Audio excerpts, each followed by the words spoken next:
अब चलिए आपको दिखाएंगे रफ्तार के साथ खबरें भारत सुपरफास्ट में। आज लोकसभा में संविधान पर चर्चा का जवाब देंगे पीएम मोदी। 16 और 17 को राज्यसभा में होनी है चर्चा। गृह मंत्री अमित शाह राज्यसभा में बहस की करेंगे शुरुआत। प्रयागराज महाकुंभ की तैयारियों का पीएम मोदी ने लिया जायजा। साधु संतों से की मुलाकात, कहा ऐसे आयोजनों से देश में सकारात्मक संदेश जाता है। प्रयागराज दौरे को लेकर पीएम मोदी का एक्सपर्ट पोस्ट। प्रयागराज में सरस्वती कूप की यादगार यात्रा। ये प्राचीन स्थान इतिहास और आध्यात्मिकता से ओतप्रोत है, जो हमारी विरासत के प्रति गहरी श्रद्धा को दर्शाता है।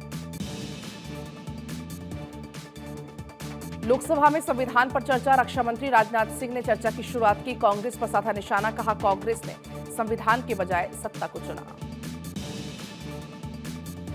राज्यसभा की कार्यवाही सोमवार तक स्थगित।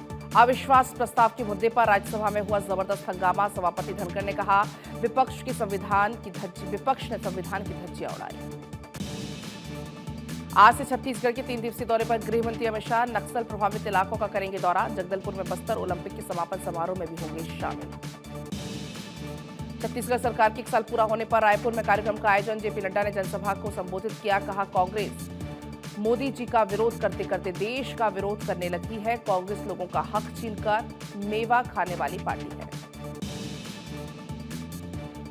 भारत के दौरे पर यूएई के डिप्टी प्राइम मिनिस्टर। दिल्ली में विदेश मंत्री एस जयशंकर से की मुलाकात। दोनों देशों के बीच में कई एमओयू पर हुए हस्ताक्षर। सीएम फडणवीस से मिले डिप्टी सीएम शिंदे। कैबिनेट विस्तार से पहले हुई मुलाकात। आतिशी कैबिनेट में मंत्री बने आप विधायक रघुविंदर शौकीन। राजनिवास में ली शपथ। नागपुर में होगा महाराष्ट्र कैबिनेट का विस्तार। कल फडणवीस कैबिनेट का होना है पहला विस्तार। राष्ट्रीय महिला आयोग की पूर्व अध्यक्ष रेखा शर्मा राज्यसभा के लिए निर्विरोध निर्वाचित। हरियाणा से बीजेपी उम्मीदवार के तौर पर जीता चुनाव। तेलंगाना हाईकोर्ट से अभिनेता अल्लू अर्जुन को मिली अंतरिम जमानत। संध्या थिएटर भगदड़ केस में सेशन कोर्ट ने 14 दिन की न्यायिक हिरासत में भेजा था। तेलंगाना हाईकोर्ट से अभिनेता अल्लू अर्जुन को मिली अंतरिम जमानत। आज हो सकती है रिहाई। छत्तीसगढ़ के बीजापुर में सुरक्षा बलों को मिली बड़ी कामयाबी। 2 नक्सली हुए ढेर। भारी मात्रा में हथियार बरामद। पटना में प्रदर्शन कर रहे छात्र को डीएम ने मारा थप्पड़। बीपीएससी की परीक्षा में प्रश्न पत्र लेट से मिलने का आरोप लगाकर हंगामा कर रहे थे छात्र। जापान के राजदूत ओनो केइची ने दिल्ली मेट्रो में यात्रा की है। मेट्रो की विभिन्न सुविधाओं को देखकर खुशी जताई। हाइब्रिड मॉडल पर होगी चैंपियंस ट्रॉफी। आईसीसी ने लगाई मुहर।